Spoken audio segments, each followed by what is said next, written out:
Trust. Some value. Value. Medium of exchange. What else? Somebody touched on it before.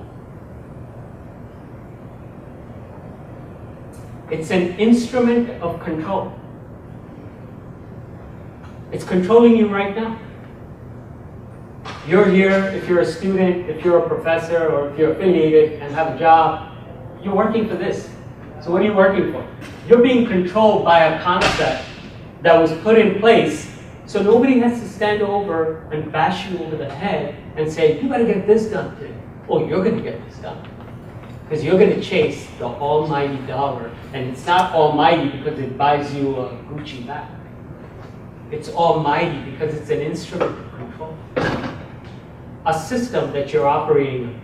Now, so a lot of people that I know from Bitcoin blockchain space since 2011 where the space was not what it is today. The space was far more like Burning Man, whatever connotations that brings to you, is what Bitcoin space was. I'm a Wall Street mathematician by design, and I was asking myself, what the hell am I doing in this space? It's like being at Burning Man constantly, right? So it's like, it's not the place you really want to be. But it's evolved, but those people had something. They understood that this is your instrument of control. And that's what you're trying to change, and that's what you don't like. But this is everywhere. And how you change it is not something, don't buy the YouTube, don't buy the videos, don't buy 99% of the lectures or whatever you hear in Bitcoin where they tell you it's just going to revolutionize everything. Well, this sucker has been in place for 5,000 years at least. I brought one of my own because it has a backside to it. Look what's on the back. See the pyramid? So it's still, oh, that one, the one in the middle. It's right there. It's not only flying off of your dollar bill, separating the heat from you, but it also has an eye, an all-watching eye. So when you are thinking, oh, and I'm going to prove this to you about Bitcoin, oh, you know, we're going to uptick and change everything. Yes, we're going to make dents, but it's going to not be where people are going to be blindsided by a system that's in place for thousands of years. It's still the same system.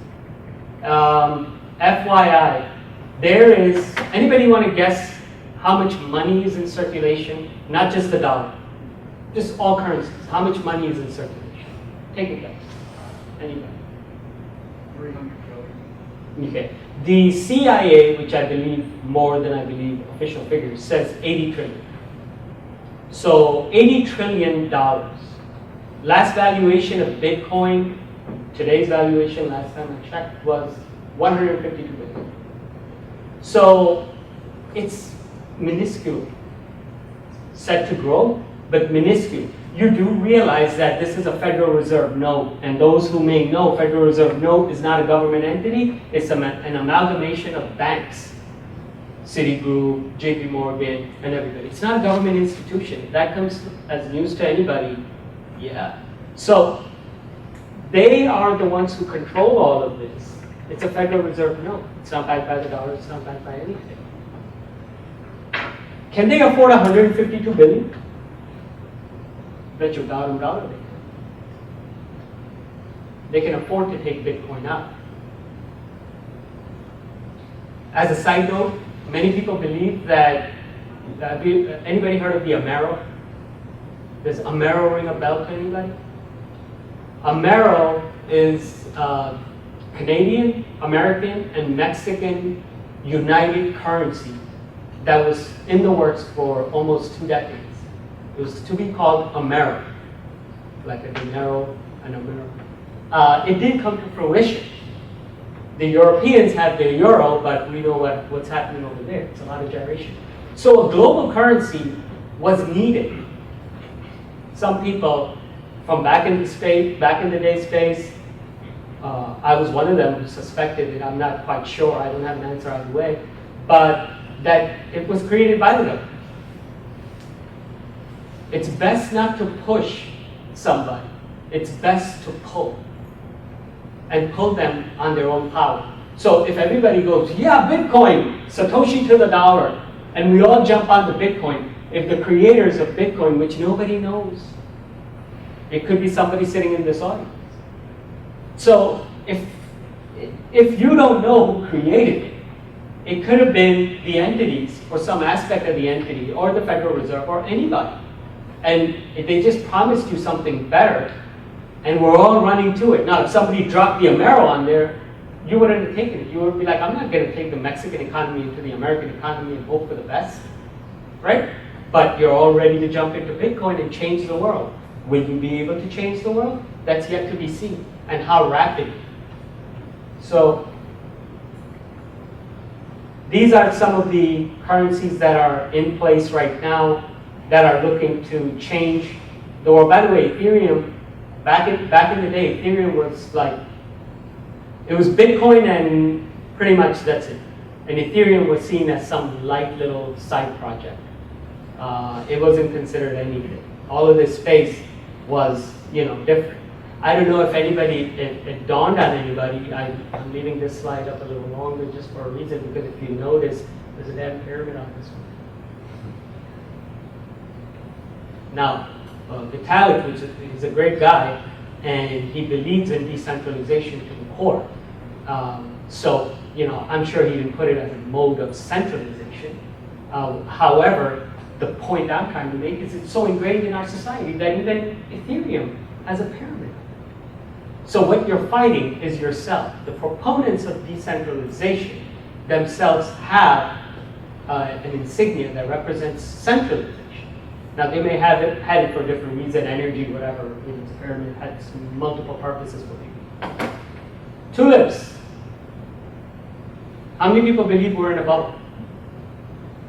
We've crashed a little bit, but do you guys still feel that it's going to go to 3,800, whatever? So some people believe it's going to go down. Some people believe it's going to 100,000. Some people believe it's going to 1 million.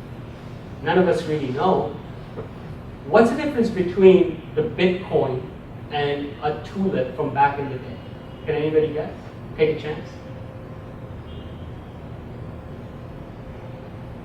Trust built in the system. The tulip required you to buy a bulb if you had the money. So let's say the tulip was $1,000 in today's terms. You needed $1,000 to buy the tulip, or you're out.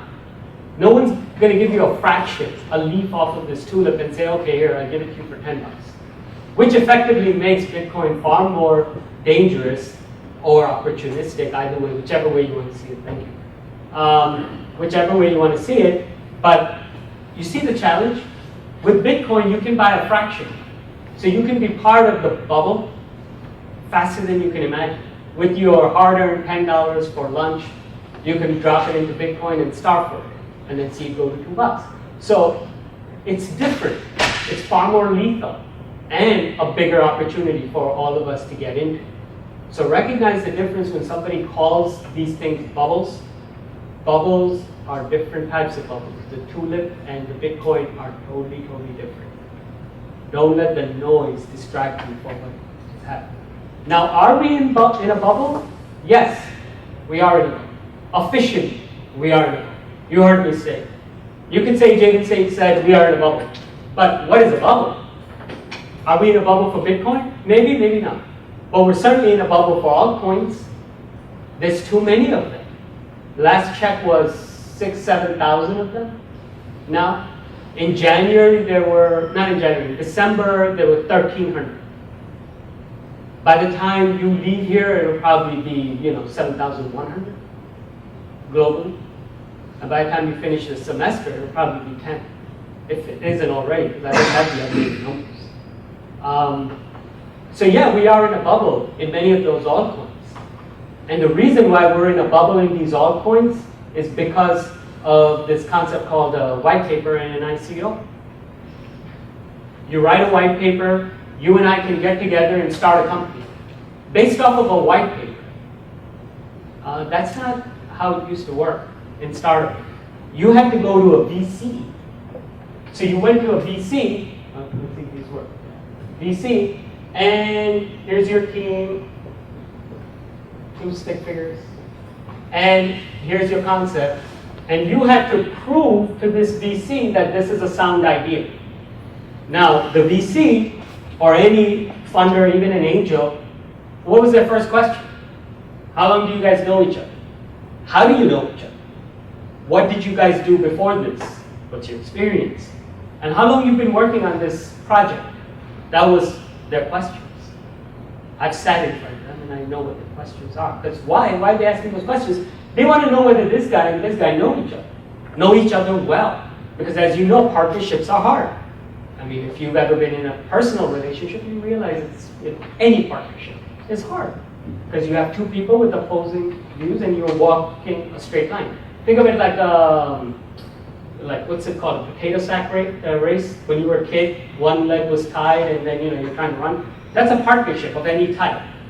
So when you're in a partnership, you had an opportunity to get to know each other while this VC was trying to make up his mind. And you had to run your business. But now, in the ICO land, you can just write a white paper and go straight to the market and get yourself funded. And now the biggest component that's missing is you don't know each other. And who put the money behind these guys? You did. Because the concept was so great. Oh my God, they're going to bring out blockchain for making desks. And it's never been done, so I think there's some money in it. And I think I'm going to put some money behind it. So all those securities laws, everything went away, and we had this concept, or we had, until now the regulatory authorities are cracking down on it. But this caused the bubbles, and these bubbles are still there. Because a lot of those companies weren't shut down, majority of them. They're still out there. And they're from anywhere on the planet. People have invested in ICOs that are in Europe, Eastern Europe, in Japan, Korea, everywhere. And their claim to fame of what they know about that company is because they watched a YouTube video of some guy and he sounded really sure that this is the one that's going to make it. So this space is a little bit of a wild, wild west. Caution is well warranted when it comes to your money. And more important than your money. Anybody can guess what's more important than your money? Outside of your health, boom. It's your time. Your time is the most valuable thing you have. Why? Because you can have more money, you can have more fame, you can have more of everything. There's only one thing that's constantly going down. Time. Your time here is going down. You could have been somewhere else. You're here. You could have been munching on chips, watching some YouTube video of another guy telling you that this great ICO is about to take over. And your money goes behind it, as well as your time. But you chose to get some other types of insight. Hopefully that'll help you in making better decisions. So, yes, we are in a bubble. Now, the regulatory agencies, like I said, are cracking down on all of this, and it's going to make some changes. But as you guys already know, innovation leads regulatory authority, and that model will not change for the foreseeable future. Because the people in charge of regulatory authorities are not the ones who are most dynamic. Because they are older, they move more slowly. So regulatory agencies don't expect the regulatory agencies to define where you should be investing, where you shouldn't be investing. You're going to have to do that homework, because guess what? You're part of that dynamic group. Every single person sitting in here, irrelevant of your age. Because if you have a mindset that you are in trailblazing spaces such as this, then your mindset defines effectively your age. So here you are, and you will have to define this for yourself.